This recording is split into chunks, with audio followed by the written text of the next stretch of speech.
Puji Tuhan, haleluya. Salam sejahtera bagi Bapak, Ibu, Saudara-saudari, keluarga GPDI El Shaddai Magelang.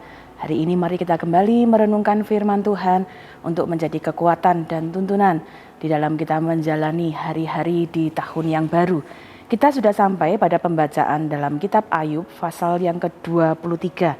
Hari ini kita akan bersama-sama melihat beberapa respon yang diberikan oleh Ayub. Kita sudah mendengar penjelasan bagaimana Ayub mengalami tekanan, mengalami penderitaan dalam seluruh aspek hidupnya. Ya, secara pribadi dia mengalami kehilangan kesehatannya. Ya, secara keluarga ya dia mengalami bagaimana anak-anaknya kemudian kehilangan anak-anaknya, ya bahkan istrinya kemudian meminta dia untuk mengutuki Tuhan. Kekayaannya pun, ekonomi usahanya pun dia alami kehilangan. Bahkan teman-temannya yang diharapkan dapat mendukungnya pun memberikan nasihat-nasihat yang menurut dia ya menyudutkan dia. Tetapi hari ini kita akan melihat apa yang kemudian menjadi respon dari Ayub. Yang pertama, dalam penderitaannya Ayub mengeluh. Ya, ada satu bagian yang kita akan lihat di pasal yang ke-23 ini, ayat yang kedua saya bacakan. Sekarang ini keluh kesahku menjadi pemberontakanku. Tangannya menekan aku sehingga aku mengaduh. Ayat 3. Semoga aku tahu mendapatkan dia dan boleh datang ke tempat dia bersemayam. Ayat 4. Maka akan kupaparkan perkaraku di hadapannya dan kupenuhi mulutku dengan kata-kata pembelaan. Ayat 5. Maka aku akan mengetahui jawaban-jawaban yang diberikannya kepadaku dan aku akan mengerti apa yang difirmankannya kepadaku. Ya, ada satu kondisi di mana Ayub ya mengeluh tentang apa yang dia alami. Dia ingin menanyakan ya mengapa hal-hal ini terjadi. Bahkan ayat 4 ya dikatakan dia akan memaparkan perkaranya di hadapan Tuhan. Dia ingin membela dirinya ya ketika ada penderitaan-penderitaan yang dialami ya, keinginan tahu mengapa itu terjadi ya, itu menjadi sesuatu yang wajar kita alami ya, dan kadang-kadang kita bertanya mengapa itu terjadi dalam kehidupan kita. Tetapi kita kemudian belajar ya, Ayub berusaha untuk kemudian mencari jawaban, bahkan membela dirinya, memberikan argumentasinya kepada Tuhan. Tetapi ketika Tuhan berhadapan dengan dia, ya dia justru tidak dapat memberikan argumentasinya karena dia tahu bertemu dengan Tuhan, melihat Tuhan, berjumpa dengan Tuhan sesungguhnya adalah keindahan yang sepenuhnya, keindahan yang utama ya. Ayat 8 dan 9 mencatat bahwa Ayub dalam kebingungannya pun ya sungguh tidak dapat memahami apa rencana Tuhan, apa yang dirindukan Tuhan. Saya bacakan. Sesungguhnya kalau aku berjalan ke timur, ia tidak di sana. Atau ke barat, tidak kudapati dia. Di utara aku cari dia, ia tidak tampak. Aku berpaling ke selatan, aku tidak melihat dia. Ya, kadang-kadang dalam keadaan kesulitan, ya kita bisa merasa seperti seorang diri. Tidak ada yang dapat mengerti, tidak ada yang dapat mengetahui. Tetapi mari kita belajar ya, di tengah penderitaan dan ketidakmengertiannya, ya banyak hal yang tidak diketahui. Memang betul Ayub mengeluh, tetapi dia tidak berhenti di situ. Karena kemudian ada proses-proses yang terjadi. Ayub tidak hanya berhenti pada sampai tahap dia mengeluh, tapi kemudian dia menyadari sesuatu. Apa yang kemudian dia sadari, dan kemudian kita akan melihat bahwa responnya akan berubah. Ayat 10 dimulai dengan kalimat demikian, karena ia tahu jalan hidupku. Ya, di dalam ketidakpengertian, ketidakpahaman akan segala sesuatu yang terjadi dalam kehidupannya, ya, di dalam keluhannya, keinginannya untuk membela diri, Ayub justru bertemu dengan Allah sendiri. Dia berjumpa dengan kedaulatan Tuhan, dan itu sebabnya dia berkata, ia tahu jalan hidupku. Satu kesimpulan yang sangat luar biasa. Bahkan ketika Ayub tidak mengerti apa yang dia hadapi, dia kemudian menyadari dalam semua ketidakmengertiannya, dia tahu bahwa Allah lah yang tahu jalan hidupnya.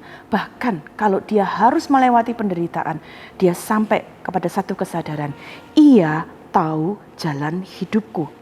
Ya, dia sungguh mengerti bahwa Allah yang berdaulat atas hidupnya. Ayat 13 berkata demikian, tetapi ia tidak pernah berubah. Siapa dapat menghalangi dia? Apa yang dikehendakinya dilaksanakannya juga. Ayub sungguh menyadari bahwa Allah lah yang mengatur, yang mengetahui apa yang dia atur itu yang dilaksanakan oleh Allah. Ayat 14, karena ia juga akan menyelesaikan apa yang ditetapkan atasku, dan banyak lagi hal yang serupa itu dimaksudkannya. Allah yang merencanakan, Allah yang melakukan sesuatu. Ayub pun akhirnya menyadari bahwa Allah lah yang kemudian juga sanggup menyelesaikan apa yang ditetapkan atas dirinya. Bapak Ibu Saudara sekalian, hari ini mari kita juga belajar dari respon Ayub. Mungkin ada pergumulan-pergumulan yang sedang kita hadapi.